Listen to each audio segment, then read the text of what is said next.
of TDMA, what we have is like time sharing, and the channel is time shared. So again, pictorially you can look at it like this. The frequency is same for all of them, but the slots are different. So this one has the first slot, second slot, third, fourth, etc. So each frame is going to have bits, right? And we went through all these kind of calculations again earlier. So they will go ahead and send it. If one doesn't have anything, then the slot is wasted.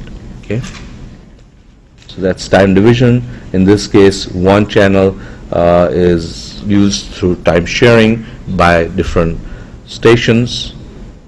And the most important concept is CDMA. That's when the channel carries all the transmission simultaneously. So there's no division based on frequency or time, but it's done based on the code. And it's done simultaneously. Why? Because you take your code, so you have your data, each one has its own code chip, and it multiplies the data with the code chip and then puts it onto the channel along with all the others who have also coded theirs with their own code chips, right? And all of that gets added together, and then the data is sent.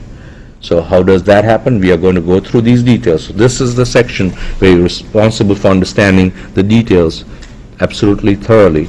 Okay, so here's an example of the code chip. The code chips are orthogonal to each other.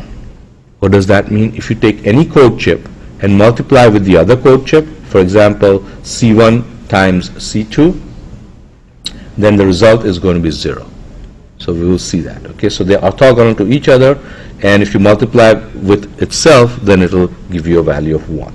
So there are 4 users, so you have to have 4 chips, and this one, as you see, all values are 1. This is 1 minus 1, 1 minus 1. These are 2 1.